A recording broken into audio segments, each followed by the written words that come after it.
আসসালামু আলাইকুম। ওয়ালাইকুম আসসালাম রহমতুল্লাহ বারাকাত। আমার নাম সাব্বির, পুনা থেকে এসেছি। পবিত্র কোরআনের প্রত্যেকটা শব্দেরই তো একটা অর্থ আছে। আপনি কি আমাকে আলিফ লাম মিম এটার অর্থ বলতে পারবেন? ভাই, আপনি প্রশ্ন করলেন যে কোরআনের প্রত্যেকটা শব্দেরই অর্থ আছে। এখন আপনাকে আলিফ লাম মিমের অর্থটা বলতে পারবো কিনা। আলিফ লাম মিমের অর্থ নিয়ে যদি বলতে হয়, এটার উপরে এই পর্যন্ত অনেক বই লেখা হয়েছে। এখানে বিভিন্ন বিষয় আছে, অনেকে বই লিখেছেন, বিভিন্ন রকম ব্যাখ্যা দিয়েছেন যে আলিফ লাম মিম হতে পারে আল্লাহ সুবহানাহু ওয়া তাআলার ইনিশিয়াল, অথবা এগুলো আল্লাহ তাআলার নিদর্শন, অথবা আল্লাহর প্রশংসা। এরকম বিভিন্ন অর্থের কথা এখানে বলা হয়েছে। এ ব্যাপারে আমার লেকচারে বিস্তারিত বলেছি, Al Quran should be read with understanding. কিছু মানুষ বলে এগুলোর কোনো অর্থ নেই, অথবা অর্থটা গোপন আছে, এরকম অনেক বই লেখা হয়েছে। তবে সরাসরি কোরআনে এরকম কোনো আয়াত বা কোনো হাদিস নেই, পরোক্ষভাবে আছে। আর এটাকে সবচেয়ে সেরা যুক্তি বলে মনে করা হয়। সেটা হচ্ছে, এটা আল্লাহ তাআলার একটা চ্যালেঞ্জ। এই আলিফ লাম মিম এগুলো আরবি অক্ষর, অনেক জায়গায় মাত্র একটা অক্ষর, যেমন নুন, কফ, কোথাও দুটো অক্ষর, হা মিম, কোথাও তিনটা অক্ষর আলিফ লাম মিম, কোথাও চারটা, আবার কোথাও বা পাঁচটা। এরকম সূরা আছে 29টা আল্লাহ সুবহানাহু ওয়া তাআলার, যেখানে এরকম অক্ষর আছে, এগুলোকে বলা হয় হরফে মুকাত্তাত, মানে এই অক্ষরগুলি।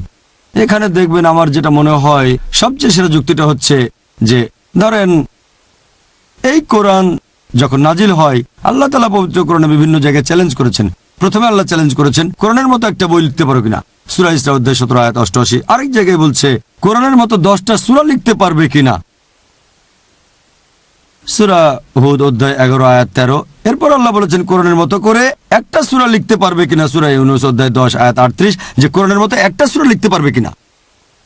আর তারপর পবিত্র কোরআনে আরো বলা হয়েছে, সূরা বাকারা অধ্যায় নম্বর 2 আয়াত 23 ও 24, বলা হয়েছে যে ওয়া ইন কুনতুম ফি রাইবিম মিম্মা নাযালনা আলা আবদিনা ফাতু বিসূরাতিন মিন মিসলি। তোমাদের মনে যদি সন্দেহ থাকে যা আমি আমার বান্দার প্রতি অবতীর্ণ করেছি, তাহলে এর মতো একটা সূরা রচনা করো। ওয়াদু শুহাদাকুম মিন দুল্লাহ ইন কুনতুম সাদিকিন। তোমরা সব সাহায্য করে নাও, সব সাক্ষী নাও, যদি আল্লাহ ব্যতীত কেউ থাকে, যদি তোমাদের সন্দেহ সত্যি হয়। আর যদি না পারো, ওয়ালান তাফালু, অবশ্যই তোমরা পারবে না। তাহলে দোজখের আগুনের জন্য প্রস্তুত থাকো, যারা অসৎ হবে মানুষ ও পাথর।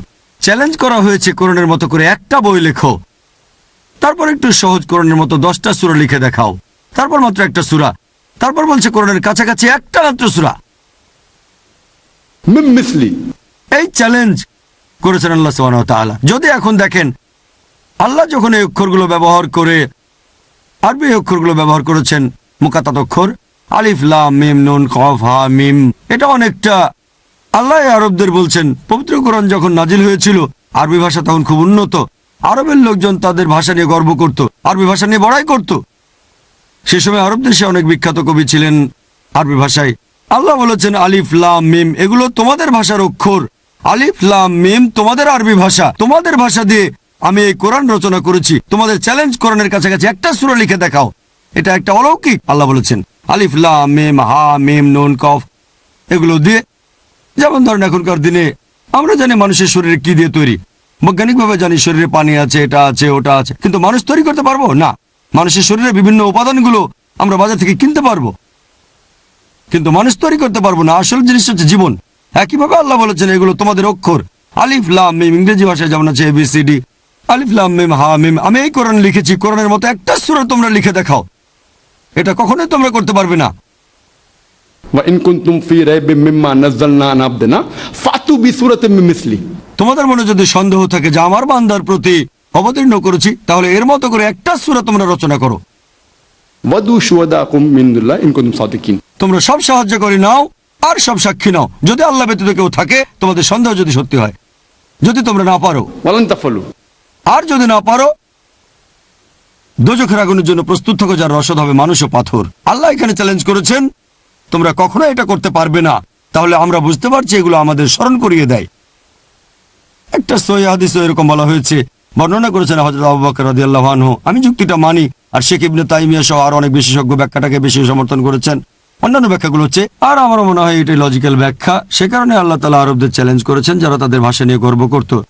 তোমাদের ভাষা দিয়ে আমি কোরআন লিখেছি, তোমরা পারলে এরকম একটা সূরা লিখে দেখাও।